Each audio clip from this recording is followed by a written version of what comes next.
Very good afternoon. You're watching the midday news on Rajya Sabha television. I'm AISHWARYA Kapoor with you, and here are the headlines. Air Chief Marshal B.S. Dhanoa confirms hitting terror targets in Balakot, says Air Force does not calculate casualty numbers, counts targets hits.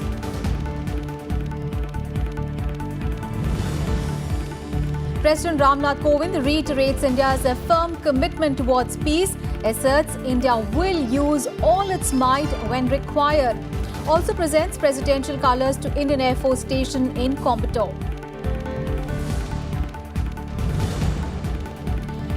Prime Minister Modi dedicates 750-bed NXE of the Guru Gobind Singh Hospital to the nation.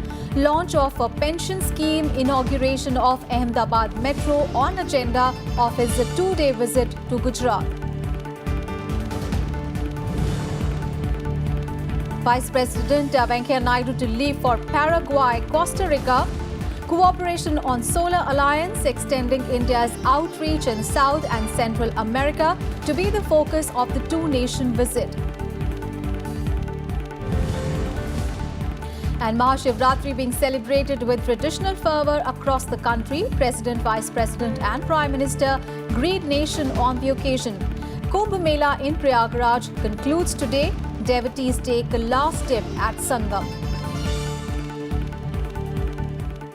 Prime Minister Narendra Modi today kick-started his two-day Gujarat visit from Jamnagar. Upon his arrival in the city in Saurashtra region, the Prime Minister dedicated 750-bed NXE of the Guru Gobind Singh Hospital to the nation.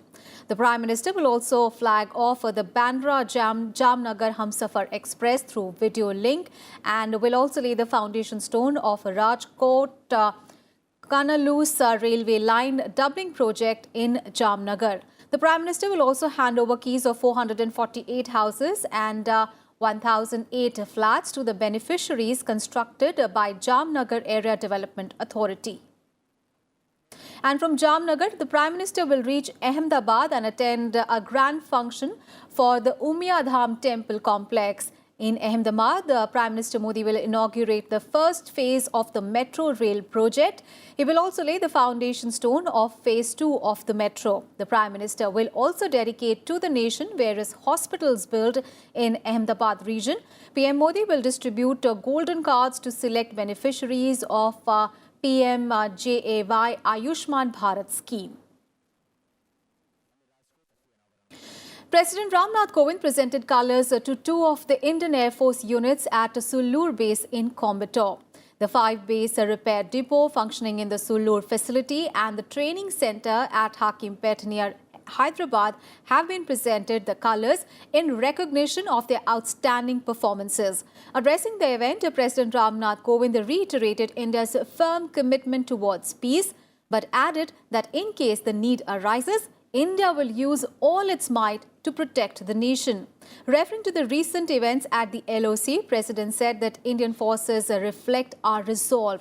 This valor was on display very recently as the Indian Air Force carried out preemptive strikes on a terrorist camp. He further said that the Indian Air Force has over the years grown into a modern, technology-intensive force distinguished by its commitment to excellence and professionalism. He also complimented the personnel and the families of the Indian Air Force for their selfless sacrifice and service to the nation. Exemplified by their air warriors who stand before us, reflect our firm resolve to defend our nation. Their valor and professionalism was on display very recently as the Indian Air Force carried out preemptive strikes on a known terrorist camp. The Indian Air Force has over the years grown into a modern, technology-intensive force distinguished by its commitment to excellence and professionalism. Keeping pace with the demands of contemporary advancements, the Indian Air Force continues to modernize in a rapid manner and is in the process of a very comprehensive modernization plan. And later in the evening, the President is scheduled to visit the Isha Yoga Kendra in Coimbatore as the chief guest at the 25th Mahashivratri celebrations. President KOVIND, along with Isha Foundation founder Sadhguru Jaggi Vasudev, would also pay tribute to the martyrs of Pulwama by planting saplings at the Isha Yoga Center. The President will also visit the Dhyan Linga, the Linga Bhairavi Devi, as well as the Surya Kund, an energized water body that can enhance one's receptivity before proceeding to Adi Yogi, where Shivratri event would unfold. Adi Yogi is a 112 feet tall bust of Lord Shiva, which was unveiled by Prime Minister Narendra Modi in 2017 as part of the Shivratri celebrations. And the Sangam, the confluence of the Ganga, Yamuna and Saraswati, is witnessing the last dip of the Kumbh Mela on Mahashivratri today. This day symbolizes the last holy bath of the Kalpavasis and is directly related to Lord Shiv. Rudra Abhishek of Shivling is also done on this day. Mahashivratri marks the culmination of the Kumbh and the prominent bathing day. And this time Mahashivratri is falling on a Monday, the day dedicated to Lord Shiv. More than 22 crore people have so far taken dip in the ongoing Kumbh. Elaborate arrangements have been made by the administration for the last bathing ritual of the Kumbh. The Kumbh Mela, one of the largest religious gathering in the world, held in Uttar Pradesh's Prayagraj from 15th of January on Makar Sankranti to March 4th this year. The Kumbh draws lakhs of pilgrims over the course of approximately 55 auspicious days to bathe at the Sangam. It is celebrated 4 times over a course of 12 years. And on Mahashivratri, President Nath Kovind greeted good wishes to all fellow citizens. In a tweet, President Nath Kovind hoped that the blessings of Lord Shiva will bring peace, happiness and prosperity to everyone's lives. Vice President NADU also greeted the nation on Mahashivratri, and Prime Minister Narendra Modi also wished everyone on the occasion. And the Prayagraj Kumbh Mela 2019 has secured a place in the Guinness Book of World Records for the largest crowd management, largest sanitation drive and largest painting exercise of public sites. A 3-member team from the Guinness World Records visited Prayagraj for this purpose. Exercises at a large scale were performed before the team for 4 days from 28th of February to 3rd of March. Around 503 shuttle buses were pressed into service on the highway in one go for the team on 28th of February, and several people participated in a painting exercise on 1st of March. On to some other news, Air Chief Marshal B.S. Dhanoa has confirmed that Indian Air Force conducted airstrikes at Balakot. He said that Indian Air Force does not count how many people have died, instead counts what targets we have hit or not. When asked about why MiG-21 Bison was used, he said that during adverse situation, every aircraft available is used to fight the enemy. He added that Bison is a capable aircraft and it has a better radar, air-to-air missiles and better weapon system. The target has been clearly amplified by the Foreign Secretary in his statement. Yeah. And of course, if he planned to hit the target, we hit the target. Otherwise, why would he have responded? ANI, please. If he had dropped bombs in the jungle, there's no need for him to respond. No, Air Force is not in a position to clarify that how many people were inside at that way. We don't count human casualties. We count what targets have we hit or not hit. Time's up in there, please. The bomb damage assessment that is done post a mission calculates the number of the target you've been hit or you've not been able to hit. We can't count how many people have died. That depends on how many people were there. Air Chief Marshal Dhanoa also said that Wing Commander Abhinandan's medical treatment is going on and whatever treatment is required, he will be given. Whether he flies again or no depends on his medical fitness. That's why post ejection he has undergone a medical check. Thereafter, if required, whatever treatment is required will be given to him. Once he gets his medical fitness, and then only will he get into a fighter cockpit. News 18, Dhanasri. On to some other news. With a view to extend India's outreach to South America and the Central American region, Vice President M. Venkaiah Naidu will embark on a two-nation visit to Paraguay and Costa Rica today. This is the first high-level visit from India to both these countries. During his visit, Vice President Naidu is scheduled to hold high-level talks with the presidents of both the nations and discuss on matters such as trade, bilateral relationships. The Vice President is also expected to seek their cooperation on supporting India's initiatives such as the Solar Alliance. Some agreements are also understood to be signed during the visit. India and Paraguay traditionally share warm and friendly ties. Trade is one of the main drivers of the relationship with Paraguay. Bilateral trade has increased almost tenfold over the last 10 years. And India and Costa Rica too enjoy long-standing relations of friendship and cooperation, which are being strengthened by the growing commercial engagement between the two nations.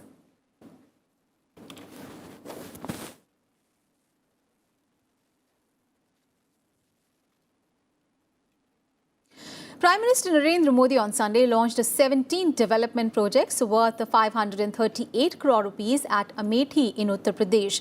These projects include a factory to manufacture AK-203 rifles, the latest version in Kalashnikov series with a Russian collaboration.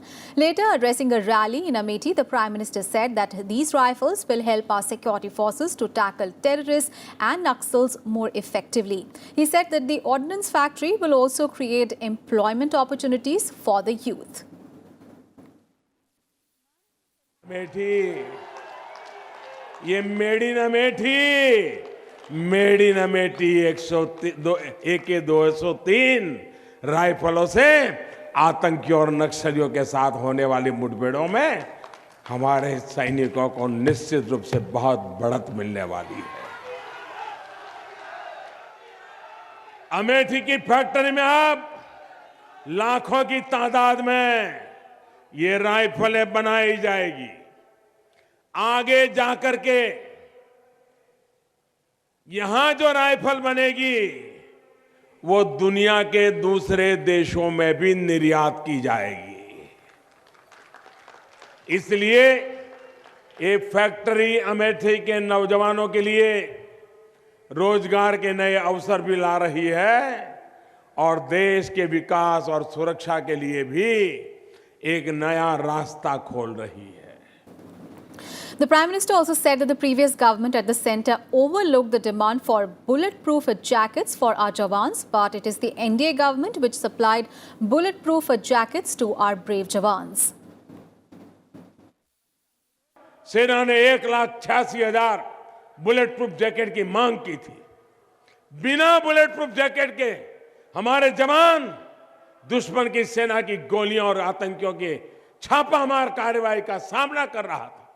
अपनी जान की बाजी लगाकर आतंकियों के साथ खतरनाक encounter करता था। 2009 से लेकर 2014 तक 5 साल कम समय नहीं होता है, लेकिन सेना के लिए बुलेटप्रूफ जैकेट नहीं खरीदी गई। ये हमारी ही सरकार है जिसने बीते 4.5 वर्षों में 2,30,000 से ज्यादा बुलेटप्रूफ जैकेट खरीदने का ऑर्डर दे दिया।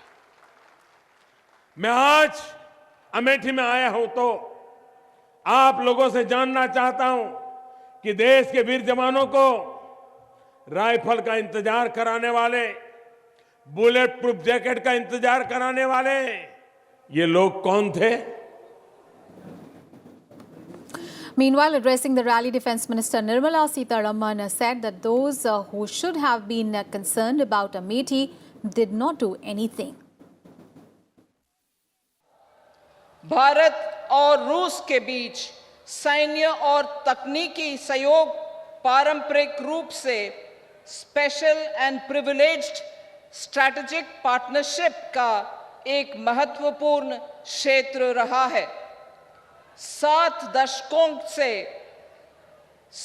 दशकों से भी अधिक समय से हम भारतीय मित्रों को भरोसेमंद और उच्च गुणवत्ता वाली युद्ध सामग्री और उपकरण की आपूर्ति करते रहे हैं। हमारे देश के सहयोग से भारत में लगभग 170 सैन्य और औद्योगिक संस्थानों की स्थापना हुई है। यह नया जॉइंट वेंचर विश्व प्रसिद्ध नवीनतम 200 सीरीज के कलाश्निकोव असॉल्ट राइफल्स का उत्पादन करेगा और इसके उत्पादन का अंततः पूर्ण रूप से स्थानीयकरण होगा। इस प्रकार भारतीय रक्षा औद्योगिक क्षेत्र को राष्ट्रीय सुरक्षा एजेंसियों के लिए भी छोटे अस्त्र के इस वर्ग की आवश्यकता को उन्नत रूसी तकनीकों को लाभ लेते हुए पूरा करने का अवसर प्राप्त होगा।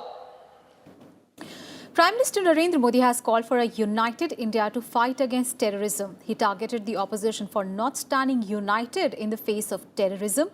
Prime Minister Modi was speaking after kickstarting the NDA's Lok Sabha election campaign in Bihar. Addressing a Sankalp rally at Patna's Gandhi Maidan, the Prime Minister lashed out at the opposition for questioning the government over the Balakot airstrike. He said rather than encouraging the armed forces, they are doing and saying things that make India's enemies smile. He said the opposition is even started asking for proof of the airstrike. साथियों, आप सभी इस बात के साक्षी हैं कि जब हमारे देश की सक्षम सेना आतंक को कुचलने में जुटी है, सीमा के भीतर हो या सीमा पार, आतंक के ठिकानों पर प्रहार करने में लगी है। ऐसे समय में देश के भीतर ही कुछ लोग क्या क्या कर रहे हैं, देश की आवाज को, हमारी सेना के हौसलों को बुलंद करने के बजाय वे ऐसी बातें कर रहे हैं जिससे दुश्मनों के चेहरे खिल रहे हैं। Prime Minister Modi also praised Bihar Chief Minister Nitish Kumar, saying that the centre and the Bihar government are working together for the state's development. He added that the NDA government wants to ensure that all sections of people in Bihar have access to the best facilities. Bihar आने का मौका मिला है। जब ये जिम्मेदारी नहीं थी तब भी बहुत बार बिहार आया हूं। आज वाकई मुझे ये देख करके खुशी होती है कि नीतीश बाबू जैसे कर्मठ, शालीन, गरीब की चिंता करने वाले व्यक्तित्व ने कैसे बिहार को उस पुराने दौर से बाहर निकालकर एक नई दिशा दी है। जिस राज्य में इतनी प्रतिभा हो, जहां के नौजवानों में इतना सामर्थ्य हो, जो देश की ब्यूरोक्रेसी से लेकर राजनीति तक अपना सकारात्मक प्रभाव दिखा रहा हो, उस बिहार को एक भंवर से निकालने का काम नीतीश जी और सुशील जी की जोड़ी ने और यहां की एनडीए की पूरी टीम ने एक अद्भुत काम किया है। And addressing the rally, Chief Minister of Bihar Nitish Kumar hailed PM Modi for his development objective. Union Minister Ramvilas Paswan also credited the Prime Minister for presenting India with a stable and welfare-oriented government at the centre. जो हमारे वीर जवान शहीद हुए और उसके बाद माननीय मोदी जी के नेतृत्व में केंद्र सरकार ने जो पहल की और सेना को अधिकार दिया, उन्हें पूरी जिम्मेवारी दी और जो पूरा देश का ये माहौल बना है कि आतंकवाद के खिलाफ सब लोग एकजुट हो गए और अब जिस तरह से कार्रवाई हो रही है आतंकवाद के खिलाफ, मैं उसके लिए देश की सेना को सलाम करता हूं। माननीय मोदी जी को इस बात के लिए मैं बधाई देता हूं। पूरा देश हमारे सैनिक जो जामाबाज सैनिक है अभिनंदन जीत करके आया है, पूरा देश अभिनंदन कर रहा है। आपने जो उनको सम्मानित करने का काम किया, बहुत बहुत धन्यवाद है। लेकिन पूरा देश जो हमारे सेना के लोग हैं उनके प्रति गर्वान्वित हैं।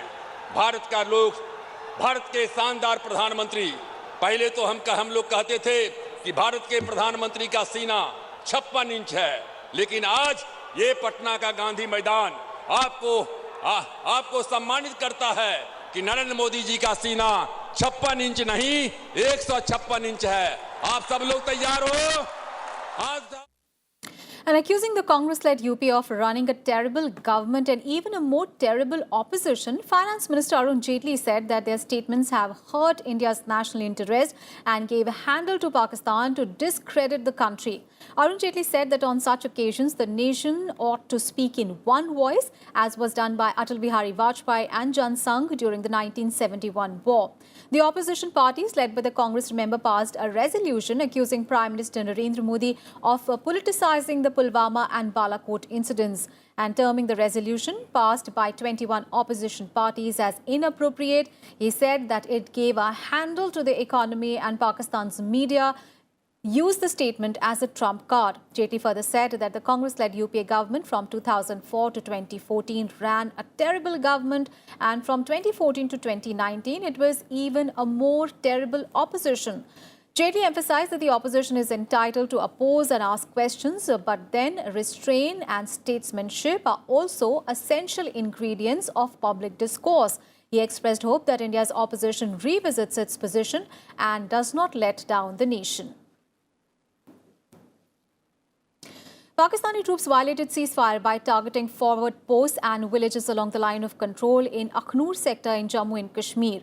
Firing from across the border started at around 3 a.m. and stopped at 6:30 a.m. today. Pakistan initiated unprovoked ceasefire violation by firing mortar shells and small arms on forward posts and villages, to which Indian forces retaliated strongly and effectively. There were no reports of any casualties on the Indian side.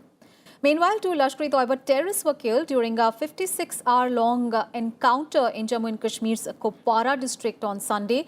The bodies of both the terrorists were recovered from the site of the encounter, and according to reports, both the terrorists were affiliated to Lashkar-e-Toiba.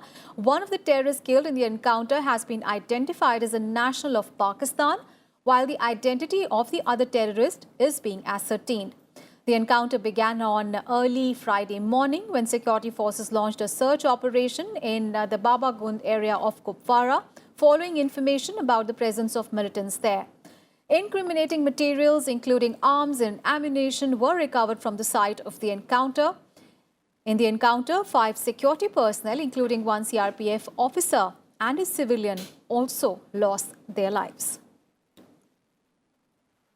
And Prime Minister Narendra Modi chaired a meeting of the National Security Council on Wednesday following heightened tensions with Pakistan. The meeting was attended by Home Minister Rajnath Singh, Finance Minister Arun Jaitley, External Affairs Minister Sushma Swaraj and Defence Minister NIRMALA SITHARAMAN.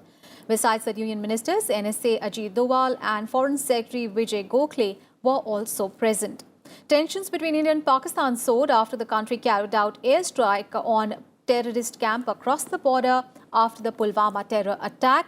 And in response to India's airstrike, Pakistan Air Force intruded into our territory, leading to a confrontation between the two forces.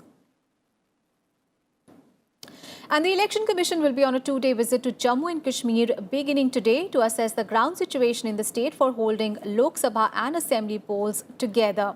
A poll panel team headed by Chief Election Commissioner Sunil Arora will also take stock of the state's preparedness for the Lok Sabha polls due in April-May. The Election Commission team will hold meetings with the state administration officials and political parties in Srinagar today and in Jammu on Tuesday. As per a Supreme Court ruling, the outer limit for holding fresh polls after dissolution of a house is 6 months, and in the case of Jammu and Kashmir, this deadline ends in May 2019. The biggest sports story, cricket is all set for a return to the Asian Games after the Olympic Council of Asia included it in the sports program for the 2022 edition in Hangzhou. The decision was taken at the OCA's General Assembly in Bangkok. The Indian Olympic Association welcomed the decision of the OCA to include cricket in the 2022 Hangzhou Asian Games program. IOA Secretary General Rajya, who attended the General Assembly, said and that the IOA would want to have an Indian cricket team in the 2022 Asian Games. In all probability, the T20 format will be played at the Asian Games like it happened during the 2010 and the 2014 editions. Remember, cricket was dropped from the 2018 Asian Games in Indonesia after featuring in 2010 and 2014 without the presence of the game's powerhouse, India. And with that, we wrap up this edition of Midday News. Thanks for watching.